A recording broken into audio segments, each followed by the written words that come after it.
We don't own our own tennis shoe. When Nike started out of their garage. Like, Phil Knight started out of his garage. And I tell people all the time, look, it's not about a color. We want to create product for everybody. This product is for everybody, blacks, white, Asian, Latino, but it don't have too many black-owned companies. Like, show me how many black-owned tennis shoe companies out there that's making functional shoes that actually own it. What's been the biggest surprise of the stardom? I mean, you've been in this game for a very, very long time. What's been the biggest surprise about it all? Our own culture don't believe that we could do it. You know, because they just don't get it. They're like, how you could do this? I mean, like, if I could do it, anybody could do it. You don't have to be the smartest person in the world. You don't have to be a rocket scientist. You just got to have integrity and do good business. And these doors will open up for you, building great relationships. And I think that's the biggest thing for me, trying to get that negative mindset out of our culture, because they still going back to, oh man, slavery, they did us this. And I'm like, you still harping on that, man. I never harped on that, because I can't change the past, but I can change the future. And I think you got to get used to us being successful, because we don't think that we could do it because we looking at a color.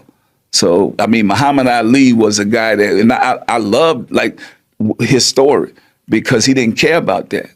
He just wanted to be around good people, but he did represent for the culture. Right. And I want more African-American owned tennis shoe companies. I don't want this just to be me. I want so many different product brands owned by us, but making it for everybody. For the ones in the back that can't hear, stop making them false narratives. I love my people. When you talk about slavery, our ancestors been through so much, and we're not gonna forget it. You know what I'm saying? But what I wanna tell y'all is, even though we're gonna always be aware of it, but we have to do something to bridge the wealth gap. That's what I'm saying. We can't change the past, but we can change the future, and we're gonna constantly fight and educate our people. But I wanna let y'all know, Apple is making $32 million an hour.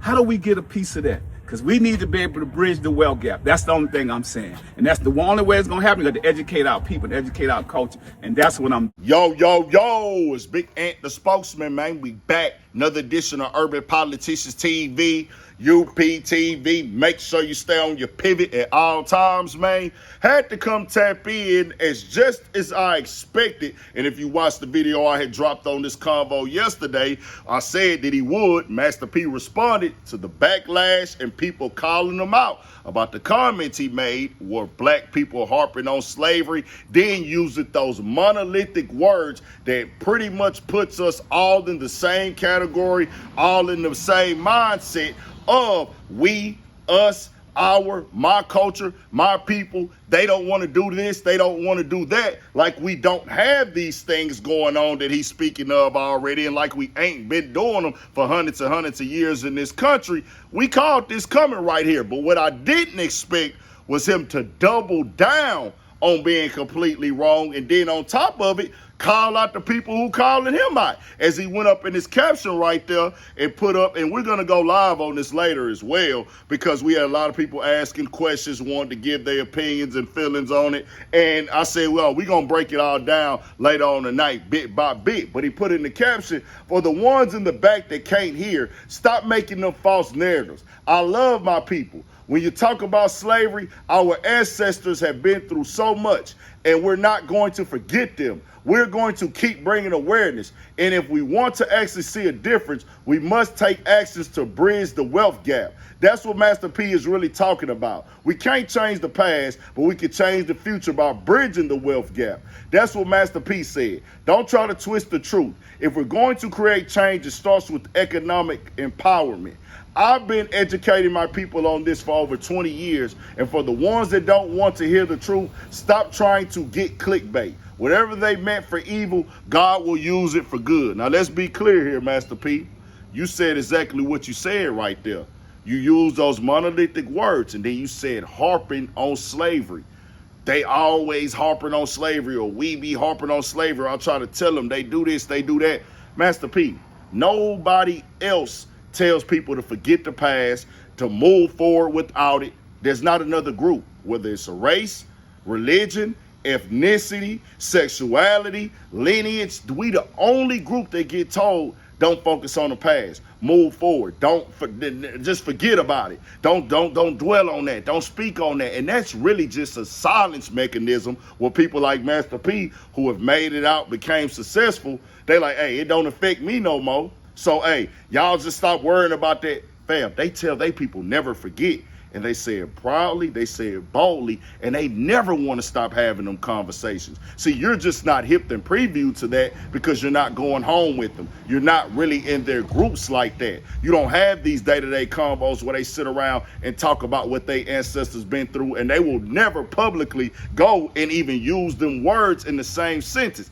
Also with this conversation right here, y'all, like I said in the other video, and we're going to break it down more on live, everything that is going on in today's time in the black community are effects of things that went on with slavery for hundreds and hundreds and hundreds and hundreds of years.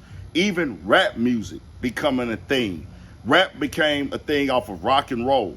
That's how rap got invented, y'all, through rock and roll. But rock and roll got invented through other black genres of music in this country that started when they was humming and singing on the plantation. So you don't even have rap without slavery. Mind you, we had black people already in this country before the colonizers came, but then the ones that was brought over here through the slave trade hundreds and half a millennium ago, they fought in everything and provided everything, and this system worked against them.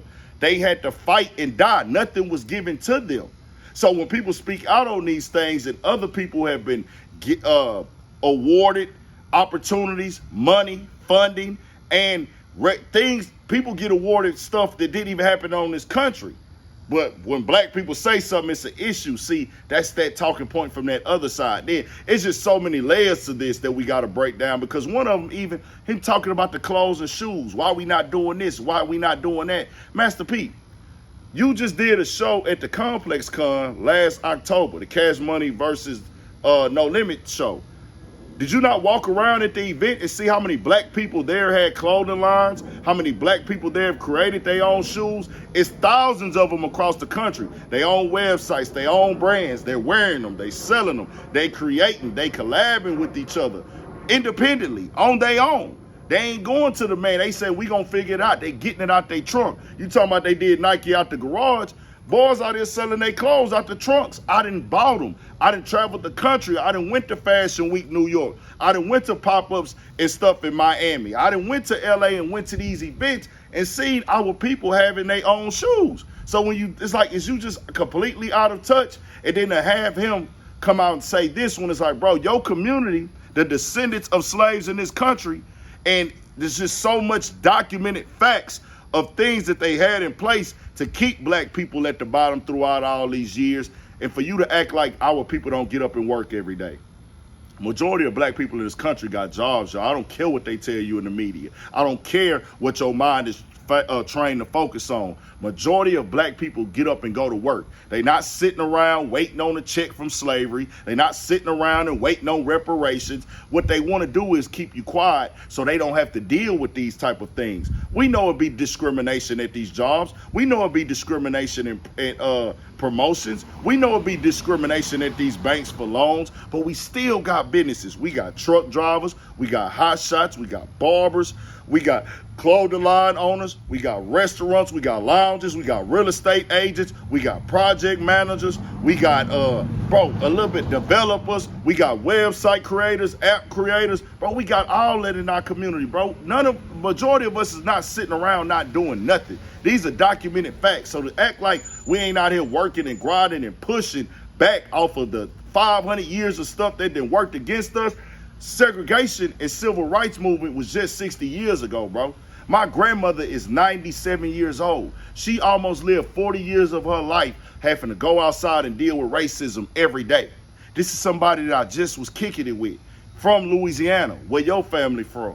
So when you pop out there and say stuff like this, we got to call it out, bro. I'm keeping it all the way 100. Nobody above the program. I don't speak for my people, but I will speak up for my people when they get called out or disrespected, or they monolith us with them talking points that are choose to keep us in this frame and have black people hating themselves. Self-hate is a real systematic thing as well that has been going on for more than half a millennium in this country.